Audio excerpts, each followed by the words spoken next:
Damos la bienvenida al doctor Rafael Ollarte. Él es abogado, experto en Derecho Público y Constitucional. Doctor Ollarte, iniciamos ya las actividades de este año, conociendo que la Corte Constitucional, en una decisión bastante tardía, ha decretado la inconstitucionalidad del decreto ejecutivo 1217, que impuso condiciones particulares, limitando derechos ciudadanos durante el feriado de Navidad y Año Nuevo. Queda la sensación de que el fin justifica los medios, pues más allá de la decisión y los razonamientos de la Corte, Ecuador necesitaba restringir las actividades, la movilidad para precautelar la seguridad de los ciudadanos. Pero nos queda la pregunta de ¿para qué está la Constitución? Oiga, buenos días, un placer estar con usted, con todos los amigos de Antena 1 allá en Cuenca. A ver, vamos por partes. Tradicionalmente la corte anterior se demoraba no solo excesivamente, sino años para dictaminar los estados de excepción. Teníamos casos en los que la Corte Constitucional, la llamada cervecera, emitía su dictamen 5 años después, 4 años después de culminado el estado de excepción. La Corte actual en materia de estados de excepción ha sido bastante prolija, es decir, ha acelerado el tema de la resolución de los dictámenes de estados de excepción. En este caso, el decreto de excepción fue el 21 de diciembre y se reúne la Corte el día 27 para tomar decisión. Lo que ocurre es que es firmada por el presidente de la Corte y notificada el mismo 2 de enero del presente año, cuando ya se habían practicado varias de las medidas restrictivas, especialmente lo que tiene que ver con el toque de queda, con la mal llamada ley seca, la prohibición de reunirse más de 10 personas, etcétera. Entonces, claro, se daría una apariencia a que algo ha ocurrido para decir es inconstitucional, pero expido mi fallo cuando cuando ya no tiene eficacia porque no se le ha dado efecto retroactivo. Y de hecho, la gente que ya no se reunió, no se reunió. Los monigotes no se quemaron, la gente no accedió a las playas, había restricción vehicular, hubo toque de queda, especialmente considerando no solamente las fiestas de Navidad y Año Nuevo, sino las dos finales del Campeonato Ecuatoriano de Fútbol, que era un tema también que podía complicar el tema. Pero también la gente que practica el derecho constitucional sabe que esto suele ocurrir, es decir, no es que la sesión de ayer te dictan el fallo y al día siguiente ya te están notificando, no, toma unos días porque a veces hay temas de redacción que hay que corregir, recuerde que son 7 las personas, los miembros de la Corte los que estaban de acuerdo con la declaración de inconstitucionalidad, hay gente que quiere agregar cosas, restarlas, modificar algunos de los considerandos, eso pudo haber ocurrido en este caso considerando que tanto el voto salvado de Hernán Salgado como el voto salvado de Carmen Corral se emitieron el día 31 de diciembre. Es decir, se pudo haber notificado con anterioridad el fallo, pero claro, igual era 31, tal vez notificando el día primero, pues esto también hubiese resultado, entre comillas, inoportuno. Ahora, hay otras Ahora, cosas ¿qué sentido tiene este fallo conocido y divulgado el 2 de enero? ¿Trae alguna consecuencia para los actores, para las personas que violaron las normas de ese estado de excepción? Bueno, como no tiene efecto retroactivo, si usted fue sancionado y usted ya cumplió con la sanción, no hay medidas reparatorias porque no tiene efecto retroactivo. En cambio, si es que le han iniciado un proceso, por ejemplo, un proceso por desobedecer orden legítima de autoridad competente, esos procesos deberían quedar sin efecto. Y si se está cumpliendo alguna sanción, también debería quedar sin efecto. Por ejemplo, si es que a usted le han retenido su vehículo por incumplir esta famosa restricción vehicular, deberían devolverle el vehículo. No pasará nada con el tiempo que estuvo retenido porque el decreto no había sido declarado inconstitucional. Eso quiere decir que no tiene efecto retroactivo, tiene efecto inmediato y hacia el futuro, interrumpiendo los procesos e interrumpiendo la ejecución de las sanciones que se habrían impuesto. Por ejemplo, si es que alguna persona le sancionaron con la clausura del local y la sanción se cumplió dentro de los límites del estado de excepción, no hay nada que hacer, pero si hay un local que está clausurado todavía, ese local debería volver a funcionar sin inconveniente. Pero violar la Constitución por tomar una posición, diríamos, políticamente correcta, no trae ninguna consecuencia para los actores. No lo ha dicho la Corte, efectivamente no lo ha dicho porque uno puede entender que el presidente de la República no solo, básicamente la inconstitucionalidad del decreto se produce por emitir un cuarto decreto de excepción por el tema de la pandemia del COVID. La Corte Constitucional ya lo había dicho cuando se dicta el primer decreto de excepción por 60 días. Luego se lo renueva por 30 días. El presidente de la República intentó una segunda renovación por 30 días y la Corte le indicó que ya no podían haber más renovaciones por el tema de calamidad pública por el COVID. Yo no estoy de acuerdo con esa decisión de la Corte. ¿Por qué? Porque uno no puede saber cuánto tiempo duran los estados de excepción, porque uno tampoco puede saber cuánto tiempo duran las contingencias que originan los estados de excepción. La Corte Constitucional ha entendido en el mejor tenor literal de la norma y en el mejor efecto formal, diciendo de que esto dura 60 más 30 y punto, que no puede haber más. Bueno, pero el problema se sigue presentando. A ver, digamos que si no se hubiese decretado el estado de excepción, con el riesgo en el que incurrió el presidente de la República, que por ejemplo a alguien se le ocurra demandar un incumplimiento de sentencia que tiene otros efectos, que tiene efectos sancionatorios en contra de quien incumple un fallo de la Corte Constitucional. Digamos que no hubiese emitido el decreto de excepción, el nivel de contagios hoy día sería espantoso, porque ya sabemos lo que hubiese ocurrido no solamente en las fiestas de Navidad y Año Nuevo, lo que no pasó, sino en los festejos por el título local del Barcelona Sporting Club. Es decir, si lo que usted vio básicamente en Guayaquil y muchas otras ciudades de gente festejando con toque de queda, denotando una evidente desobediencia civil a lo que era ese decreto de excepción, no me imagino que hubiese ocurrido sin el decreto de excepción. Creo que la Corte en eso se ha equivocado. Y le voy a poner un ejemplo bastante morocho. ¿Qué tal si el día de mañana hay una guerra internacional?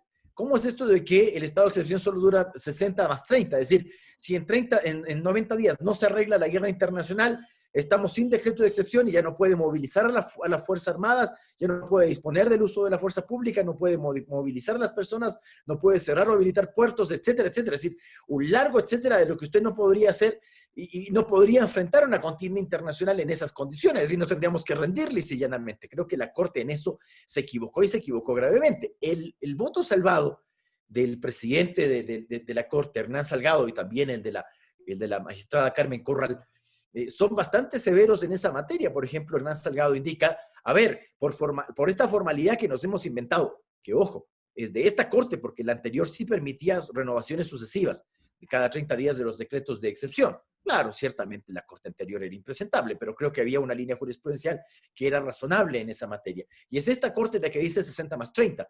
Y bueno, por decir esto de 60 más 30, ponemos en riesgo la vida de las personas, ponemos en riesgo la integridad física de las personas, la salud de las personas. Si los estados de excepción no son para violar derechos fundamentales, cierto es que los estados de excepción usted limita derechos, pero limita derechos para garantizar derechos fundamentales. Si usted permite reuniones, más aún con esta nueva cepa que dicen que es muy, muy contagiosa, y ya estamos viendo lo que pasa, por lo menos estamos viendo algunos hospitales de Quito y Guayaquil, donde quedan muy pocas camas UCI. Si es que nuevamente tenemos un pico de la pandemia, la gente se nos va a volver a morir. Entonces, ¿qué hacemos? Con esta famosa 60 más 30, estamos muy felices, la Corte está muy contenta diciendo, no hay más decretos de excepción. Sí, pero se requiere, pues, porque usted no puede limitar derechos Ahora, fundamentales. asumimos, doctor Ollarte, que cada decisión de la Corte Constitucional genera jurisprudencia.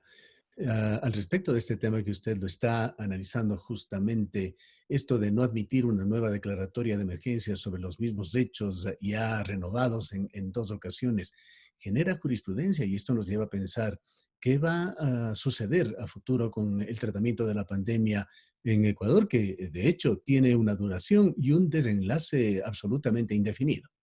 Bueno, pueden ocurrir dos cosas. La una, recuerde, claro, efectivamente, los jueces se vinculan al propio precedente, es la famosa regla stare decisis. Pero claro, en virtud de esa regla, si usted ve que se ha equivocado en el precedente, lo puede corregir. Es decir, nadie está obligado a permanecer en el error. De hecho, la Corte Constitucional ha corregido errores, ha dicho cosas. Esta misma Corte ha dicho, vea la línea jurisprudencial tal, está equivocada por tales y cuáles razones, razón por la cual se cambia esa línea jurisprudencial. Y eso te da seguridad jurídica, tú sabes que está cambiando y lo dices expresamente. Eso también lo puede hacer en este caso. Salvo que querramos que el presidente de la República acuda a ficciones jurídicas. Por ejemplo, que ya se refiera a la nueva mutación del COVID-19, diciendo que es otro virus y refiriéndose ya no a la causal, por ejemplo, calamidad pública, que es la que se utiliza en estos casos, sino acudiendo a la causal grave conmoción interna. Es decir, que la aparición de esta nueva cepa, mucho más contagiosa que la anterior, ocasiona una grave conmoción interna y vuelvo a dictar un estado de excepción, ahora sí por 60 días. Pero claro, usted sabrá que eso es una ficción. Es decir, usted está argumentando porque tiene que saltarse esta prohibición que ha creado la actual Corte Constitucional del 60+30. En otro tema también que ha generado dudas e incertidumbres, y dicho sea de paso, hoy conversábamos con el doctor Verde Soto, uno de los miembros del Consejo Nacional Electoral. Para él, el tema de la candidatura de Álvaro Noboa es ya cosa juzgada. La situación ha terminado y se ha archivado, pero aún persisten dudas en muchos ciudadanos. Quisiéramos su punto de vista sobre este tema, sobre la salida que ha tenido en un último diálogo que mantuvimos con usted. Nos decía, en esencia, de que le guste o no le guste al Consejo Nacional Electoral, le tocaba asumir lo sentenciado por el Tribunal Contencioso Electoral, pero se da el caso de que una sentencia del Tribunal Contencioso que supuestamente estaba en firme decía una cosa, viene otro juez del mismo organismo y dice otra cosa. Nuevamente nos preguntamos, ¿en qué queda el derecho? A ver, la sentencia del Tribunal Contencioso Electoral de octubre del año pasado, referido a los famosos 4 partidos o movimientos que habían sido creados irregularmente y que el Contralor General de la República había dispuesto en su informe que sea eliminado su registro y que el Tribunal Contencioso Electoral graciosamente le pareció que no debía ser así y que debía permitirse las candidaturas. Finalmente, este relajo bien organizado llegó a un punto de firmar la, entre comillas, pipa de la paz. Y lo que usted está viendo es que el fallo aquel nunca fue claro en decir si es que se debía o no permitir la candidatura de Álvaro Noboa, porque por último, vaya y dígalo, y si esto lo hubiese dicho frontalmente en octubre, se hubiesen podido realizar tranquilamente las primarias, se hubiesen podido escribir las candidaturas, no hubiésemos tenido problema, tendríamos una papeleta con 17 postulantes. Pero, ¿qué ocurre? Como el Tribunal Contencioso Electoral actual es muy oscuro en sus decisiones, es decir, tratar de entender lo que resuelve el Tribunal Contencioso Electoral en algunas ocasiones es tarea bastante complicada. Y este fue uno. Y a eso se debió el inicio del pugilato entre el Consejo Electoral y el Tribunal Electoral, porque el Consejo Electoral que dice, bueno, yo había eliminado el registro y por lo tanto, como había eliminado el registro, no pude continuar con el trámite de calificación de candidaturas de, entre otros, justicia social. Por lo tanto, como usted me dice que no, que va a justicia social, yo voy a seguir calificando las candidaturas que me han presentado, no nuevas, sino las que me habían presentado. Y ahí se origina el problema con los jueces del contencioso electoral que empiezan a dictar también unos autos de ejecución de esa decisión, también oscuros. Es decir, finalmente, cuando nos dicen sí debería permitirse a Álvaro Noboa el tema de realizar las primarias dentro de ese movimiento alquilado que se llama justicia social. 45 días después del primer fallo, es decir, se ha tomado 1 mes y medio tranquilamente. De ahí vino la segunda parte del pugilato, de que yo te demando una contienda de competencia que sabíamos que le iban a admitir la Corte Constitucional porque no tenía contenido, porque por carencia de objeto. Lo otro que hizo el Tribunal Contencioso Electoral de iniciar a pedido, creo que de Silca Sánchez, un tema de destitución de los miembros del Consejo Electoral, y al final, ¿usted qué ve? Que fuman la pipa de la paz, y uno decía, ¿cuál será pues esta fumada de la pipa de la paz? Pues porque con lo que se demoran esos órganos, y de repente sale esa auto de ejecución diciéndole, usted CNE defina cuáles son las candidaturas que puede presentar justicia social. Es decir, volvemos al principio. Es decir, para esto no armábamos todo el relajo que armamos. Y por esa razón creo que el tema Álvaro Noboa, independientemente de algún recurso que le quede, está ya definido. Es decir, Álvaro Noboa no participará. Además, los tiempos no dan. Es decir, perdón, ya estamos a 4 de enero, no te dan los tiempos para poder hacer democracia interna, inscribir, aceptar la candidatura, inscribirla, que vengan las objeciones a esa inscripción, el procedimiento contencioso electoral. Es decir, perdón, pero estamos a un mes de las elecciones y los tiempos no te dan en lo absoluto según nuestra ley electoral. Así es que yo creo que esa candidatura ya la podemos dar por acabada. ¿Es o no, doctor Ollarte, cosa juzgada el caso del candidato presidencial Álvaro Noboa?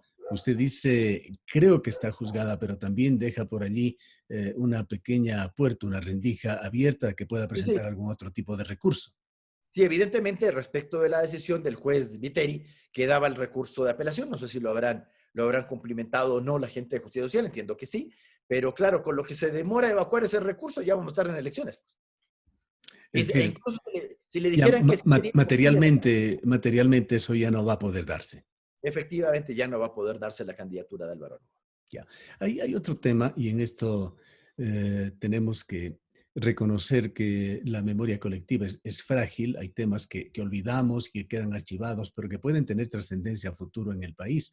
¿Recuerda usted, doctor Ollarte, aquellas discusiones, aquellos debates que se dieron en cuanto a cómo contabilizar el voto nulo en el tema de la elección de los miembros del Consejo de Participación Ciudadana y Control Social? ¿Qué balances, qué lecturas tiene usted de eso? Pues eventualmente otra situación similar puede presentarse en Ecuador. Bueno, en este caso no se daría porque recordemos que las elecciones presidenciales son elecciones unipersonales, es decir, ahí ya no es que va a tener 3 papeletas con varios nombres, no, va a tener solamente un candidato presidencial con binomio inescindible del candidato vicepresidencial. Sabemos bien entonces cómo se cuenta el nulo y blanco y el efecto, pues, de que los nulos y blancos sobrepasen la mitad más uno de votos totales. Hay gente que está promoviendo el voto nulo, siempre ha habido una promoción del voto nulo. Incluso es más fácil promover el voto nulo en una segunda vuelta electoral que en una primera, porque una primera no, generalmente tiene una cantidad de candidatos lo suficientemente amplia y más aún ahora con 16. Pues, o sea, que no te satisfaga ninguno, bueno, ya eso habla de otra cosa. Pero nunca el voto nulo ha alcanzado unas cifras estrepitosas que hagan quebrar una elección. Primera cuestión. Segunda cuestión, pese a que está prevista el quiebre de la elección porque el voto nulo supere a los votos válidos, usted no tiene una solución de cuándo realizar las elecciones, porque tiene que haber posesión de la Asamblea el día 14 de mayo y posesión del presidente de la República el día 24 de mayo. ¿Cuándo hace las tales elecciones? ¿Hay funciones prorrogadas o no hay funciones prorrogadas? Porque a nosotros nos encanta que primero pasen las cosas para discutir y luego arreglar. Y eso nos ha pasado con muchas cuestiones. Por ejemplo, hasta ahora, habiendo ya ocurrido, no tenemos la regla que solucione la falta de binomio en segunda vuelta electoral. Sí lo tenemos en primera vuelta, el artículo 112 de la ley electoral, pero si se nos muere un binomio en la segunda vuelta electoral no tenemos respuesta. ¿Qué es lo que hay que hacer? Posicionarle a la otra mayoría relativa, hacerle pasar al tercero. No tenemos respuesta de eso. Tampoco tenemos respuesta, cosa que ha ocurrido en otros países. Recuerde que en Brasil, en el año 85, Tancredo Neves es electo presidente del Brasil y antes de posicionarse fallece. Tampoco tenemos reglas respecto de qué hacer en esos casos. Entonces, tenemos una serie de problemas acarreadas hace décadas a las cuales no damos solución. Una de ellas es el tal voto nulo. Creo que eso está bastante claro. Ahora, lo que también está bastante claro es que esperamos que el Consejo Electoral no vuelva a cometer el mismo error que cometió en la elección del Consejo de Participación Ciudadana.